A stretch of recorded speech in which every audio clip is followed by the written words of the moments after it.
Meus amigos, vamos para a nossa aula de Direito Administrativo. Você que deseja aprovação, você que está estudando para uma banca muito específica, a banca CESP, você que vai fazer esse concurso de técnico, preste atenção, nós passeamos aqui durante esse curso sobre todo o conteúdo programático, naturalmente dado essa forma de argumentação própria da CESP, alguns tópicos centrais que são imprescindíveis aí para a sua aprovação, e você vem comigo.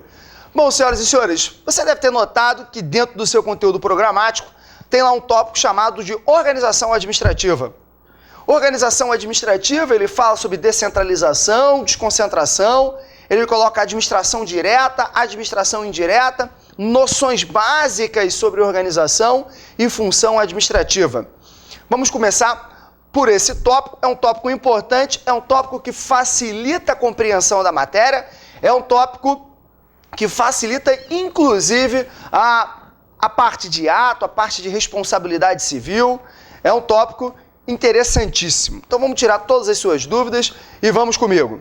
Quando a gente fala de função administrativa, quando a gente coloca essa função administrativa, deixa eu pegar só minha caneta aqui.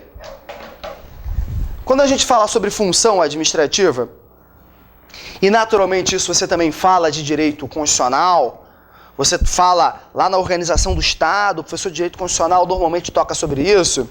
Você sabe que o nosso Estado, ele é um Estado federado. Só para lembrar isso. Temos um Estado e o nosso Estado, ele é federado. Existem Estados que não são federados. Existem Estados que são unitários. Argentina, Chile. Existem estados que são confederados. Na verdade, organização, reunião de vários estados em si. Mas o nosso estado, ele tem várias unidades políticas internas. Essas unidades internas políticas, você conhece. Nós temos 3 unidades internas políticas. Nós temos a União, com competência própria na Constituição Federal, vários Estados-membros, na verdade nós temos 26 Estados-membros, temos algo anômalo que se chama Distrito Federal e temos os municípios. Não sei se são 5.470, 5.570 municípios. Então temos unidades políticas autônomas, todas elas com a sua própria autonomia. Essas unidades federadas, quem tem soberania é o Estado brasileiro. Mas essas unidades políticas internas, isso é só uma divisão interna dentro do Estado soberano brasileiro. Cada uma dessas unidades, doutores, elas têm a sua própria autonomia. Autonomia. Todas essas unidades possuem as suas próprias autonomias. Todas elas possuem sua autonomia política, de governo, né? Autonomia organizacional e autonomia administrativa financeira.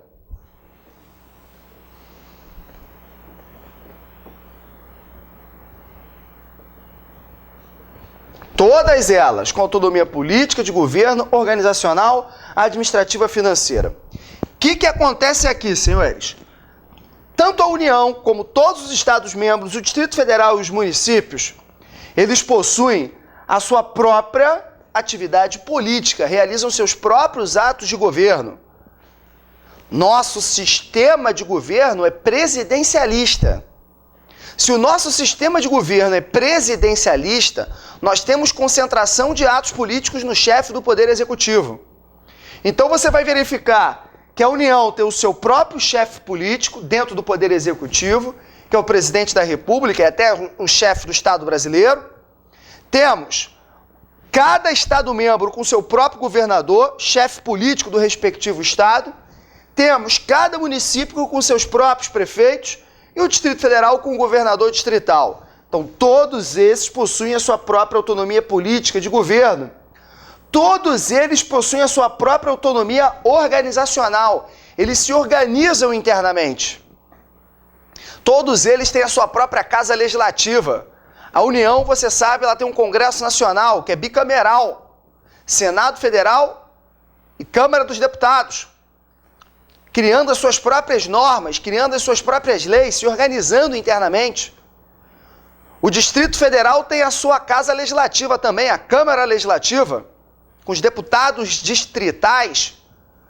Os estados têm as assembleias legislativas, com os deputados estaduais, e os municípios possuem a Câmara dos Vereadores, com os respectivos vereadores. Então, todas elas se organizando, todas elas criando as suas próprias normas. Observem que todos os entes federados têm a sua própria autonomia para realizar os seus próprios atos administrativos. Tem a sua própria administração pública interna. A gente vai iniciar, eu vou te mostrar quem é a administração pública. Mas o município tem os seus próprios atos, realiza os seus próprios atos administrativos internos, tem a sua própria administração pública interna. O Distrito Federal também, a União também, cada Estado-membro também, com a sua própria autonomia financeira orçamentária. Ok ou não? Então a gente vive num Estado soberano, um Estado federado, com cada ente político ou entidade política, tanto faz. Normalmente, quando a gente se refere a essas unidades políticas, nós falamos entes. As provas, a CESP normalmente fala ente. Mas você vai ver que a CESP também chama de entidade. Só que entidade política, entidade federada. Entidade, na verdade, é sinônimo de ente. Entidade, na verdade, é sinônimo de ente. É unidade que possui personalidade jurídica. E aqui a gente está dentro de um ente, uma entidade política. Daqui a pouco eu volto nesse conceito de que quer ter ou não ter personalidade jurídica. Só estou te apresentando, a grande maioria de vocês que fazem concurso de técnico não tem formação jurídica e precisam se acostumar com alguns termos que às vezes para a gente, professores, né, para nós, professores, nós passamos batidos por isso. E aí você está perdido, nunca ouviu falar, então vamos fazer uma apresentação para você não ficar perdido. E aí, senhores, né, a questão aqui é se achar. Deixa eu pegar meu apagador também. E aí, senhores, você vai estudar em Direito Constitucional que o Estado, inclusive, tem elementos. Para você ter um Estado, você precisa ter elementos. Você vai ver que o Estado precisa ter governo, que o Estado precisa ter território, precisa ter povo, precisa ter uma finalidade comum, né? Mas volta para cá. Senhores, cuidado, que dentro desses entes políticos, você tem uma organização de poderes. Há muito tempo atrás, um tal de Barão de Montesquieu, ele entendeu que para um Estado funcionar naturalmente, para funcionar de forma harmônica, era necessário separar funções internas. Separar funções internas e cada função dessa dentro de um órgão próprio. Um órgão independente em relação a outro órgão com uma função própria, em relação a outro órgão com uma função própria. Ele montou um sistema de separação interna de poderes, separação interna de funções, que foi desaguar no que a gente sabe hoje como sistema de separação de funções dentro do Poder Judiciário, dentro do Poder Legislativo, dentro do Poder Executivo. Esse cara entendeu, esse autor entendeu, esse famoso autor entendeu, já faleceu tem tempo, naturalmente, que era necessário termos um órgão com funções administrativas, prestando serviços públicos, executando lei.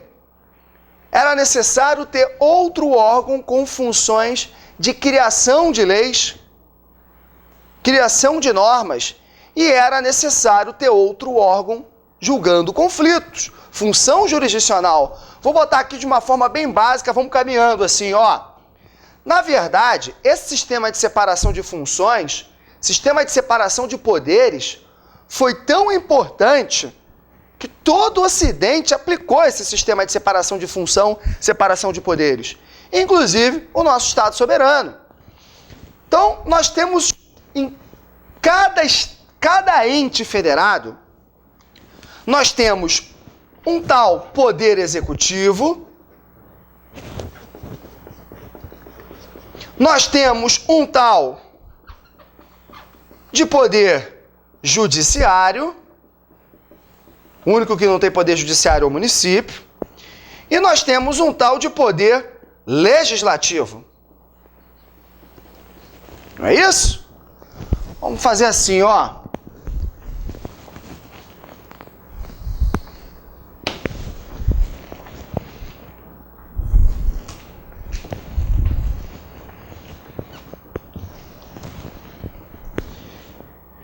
E cada órgão desse, internamente, tem a sua própria função principal, sua própria função típica. Mas cada órgão desse também realiza funções atípicas.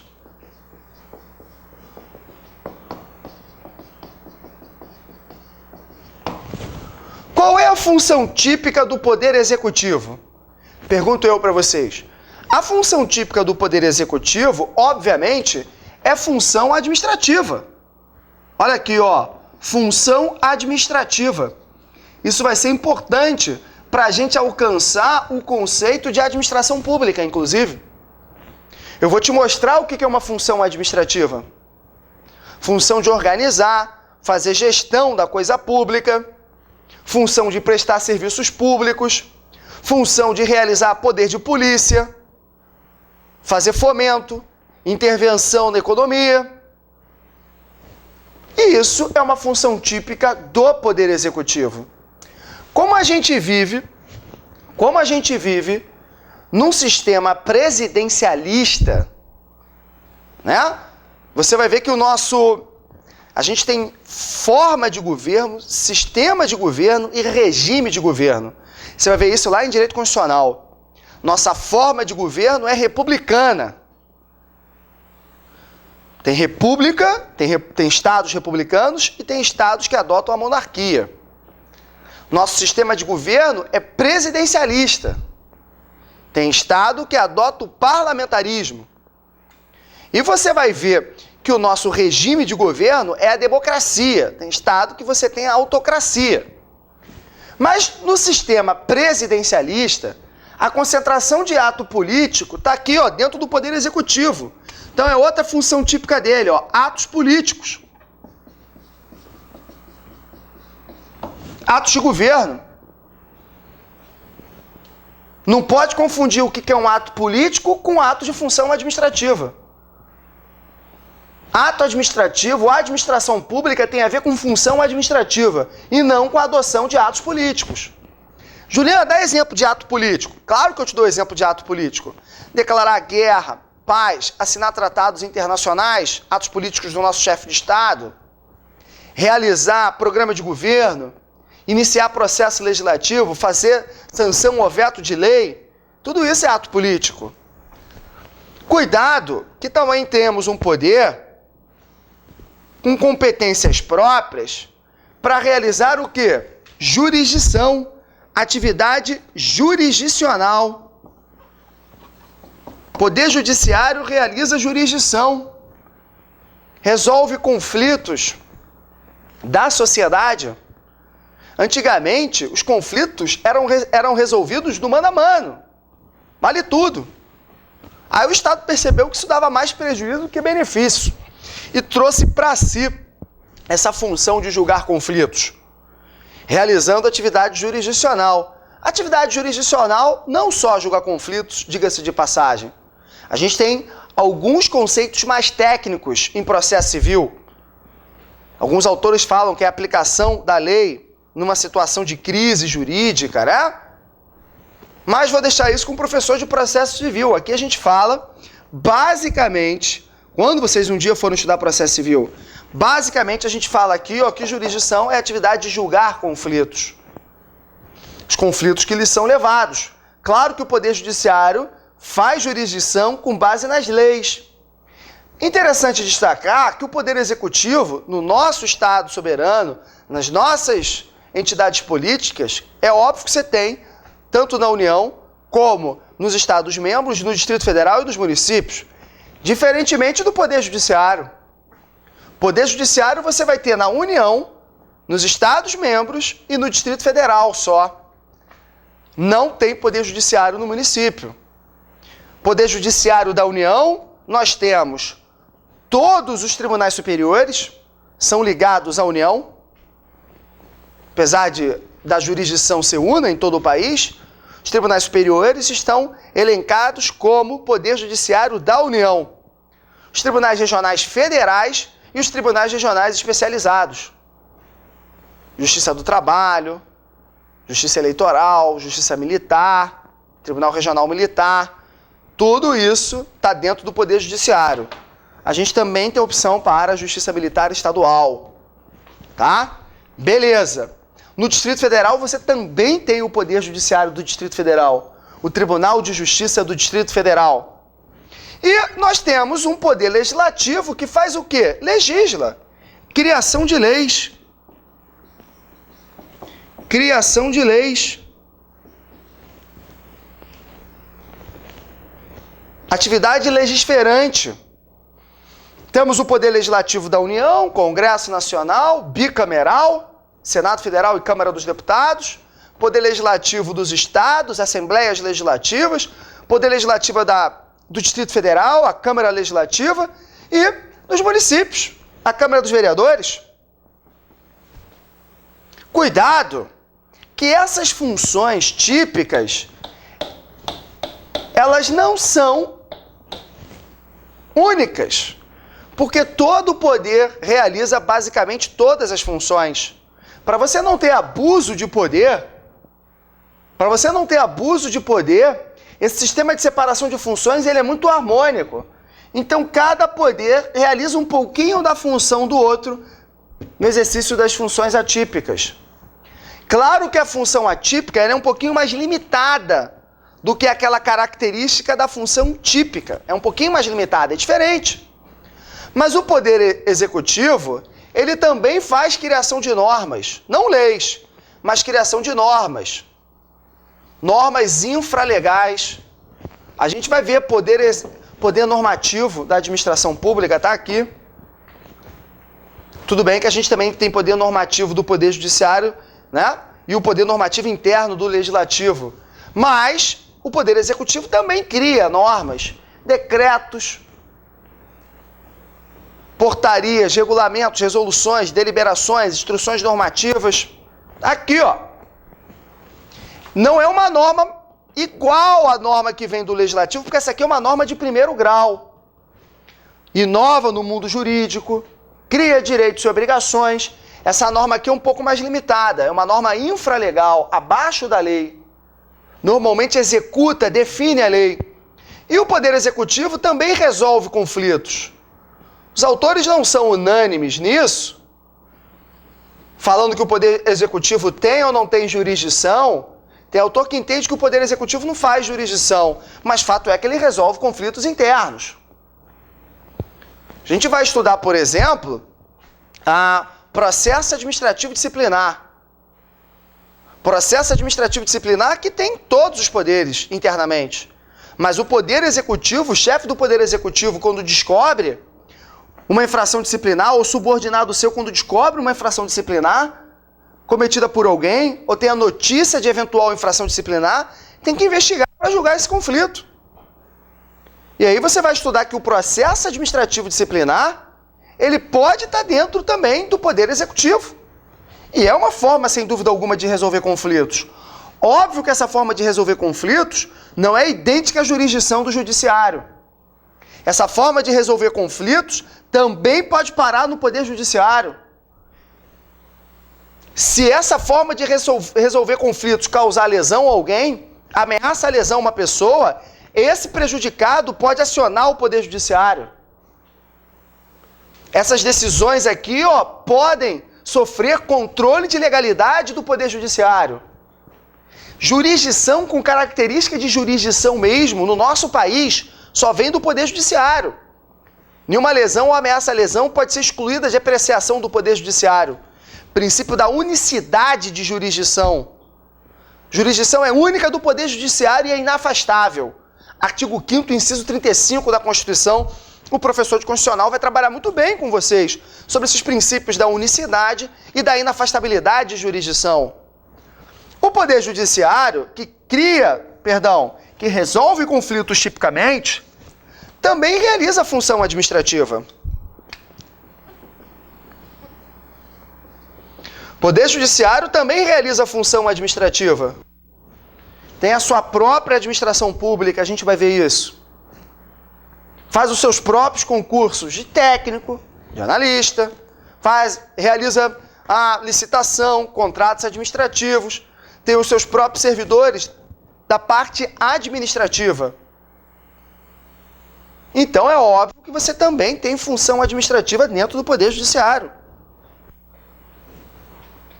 O Poder Judiciário, que também cria normas. Criação de normas.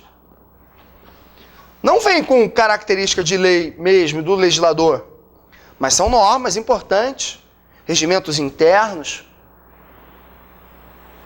que determinam o funcionamento interno do Poder Judiciário, edita instruções normativas, a Corregedoria tem instruções normativas. É importante, você tem normas internas do Poder Judiciário. E o Poder Legislativo, que também faz a sua própria função administrativa e também resolve conflitos.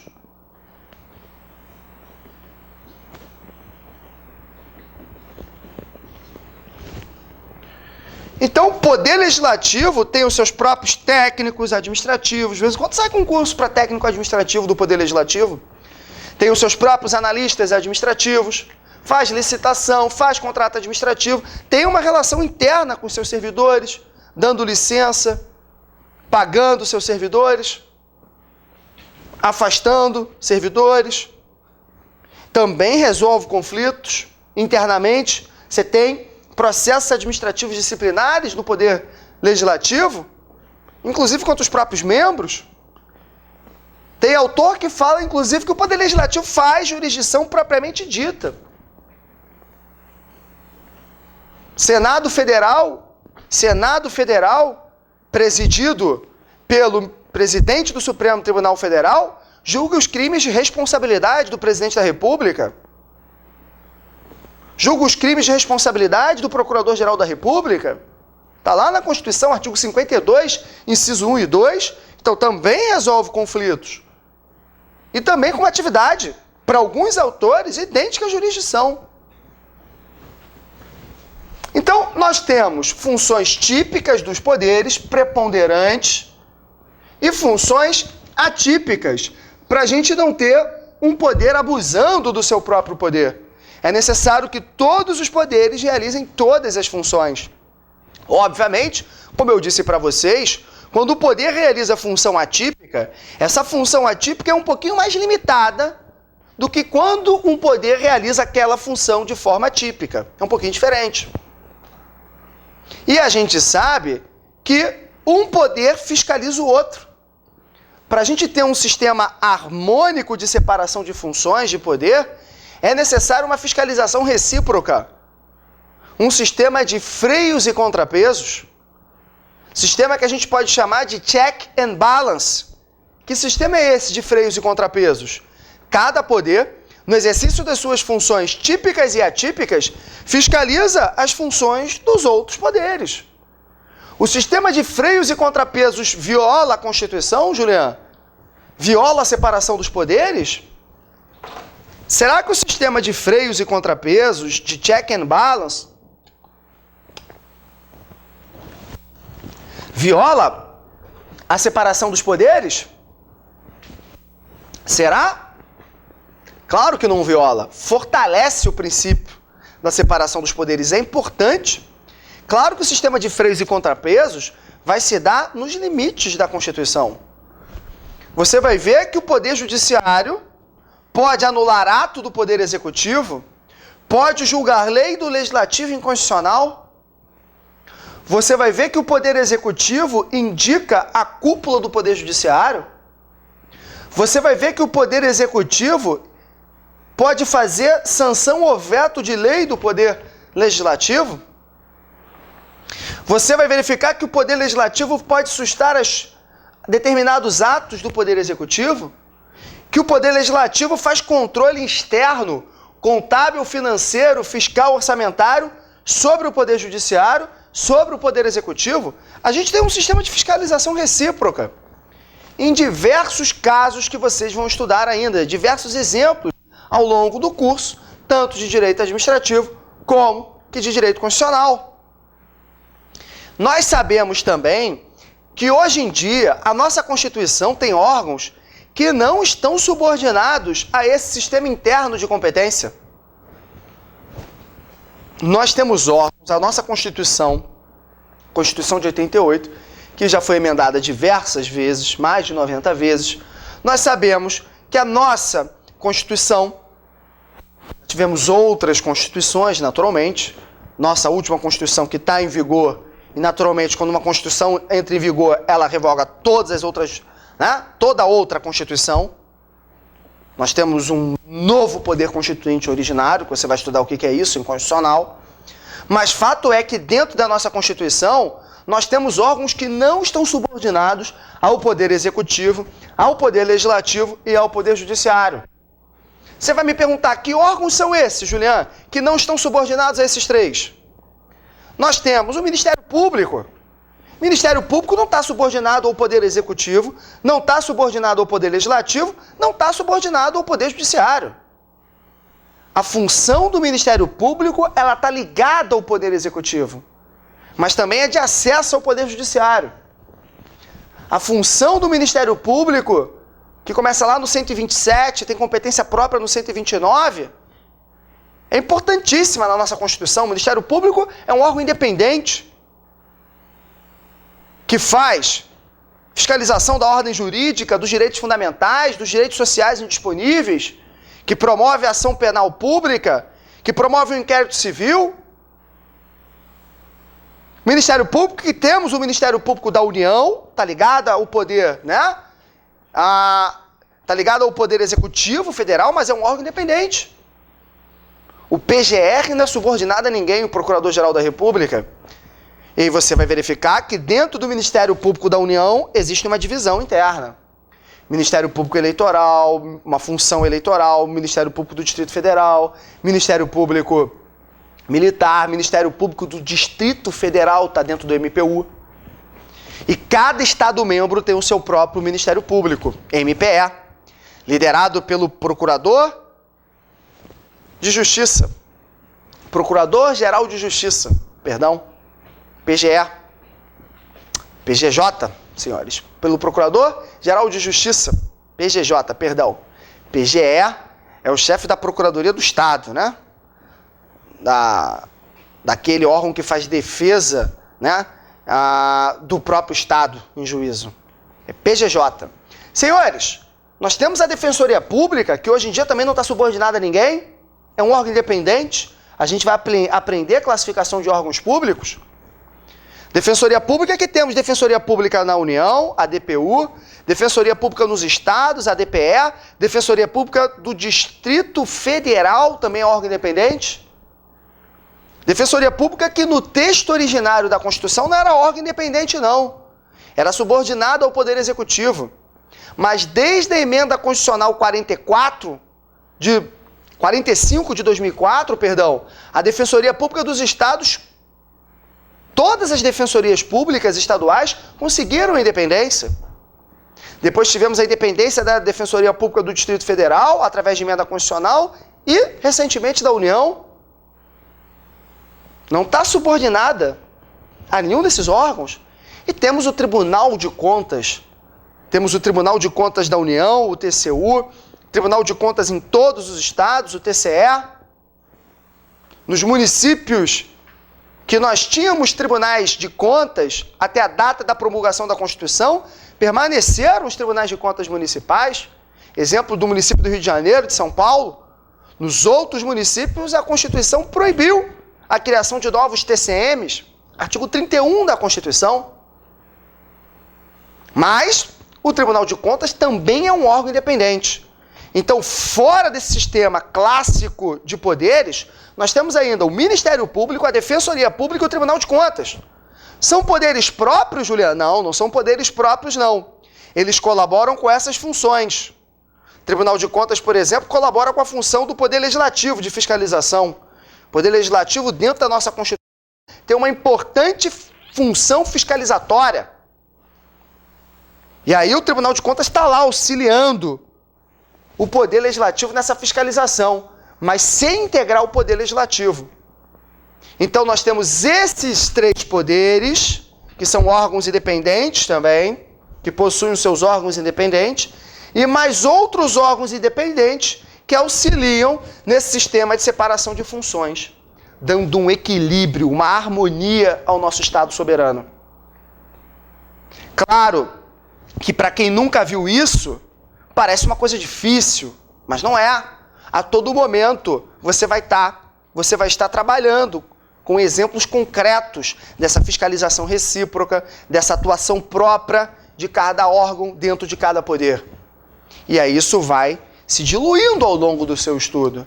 Para quem já estudou e já viu essa divisão, essa aula, inclusive, essa parte fica muito chata, porque já sabe isso, já está no sangue, né? Está lá no sangue do concurseiro. Todo o início, mais ou menos, de apostila de direito administrativo ou constitucional, você pega, né, essa questão. E aí, dito isso, galera, a gente tem uma base,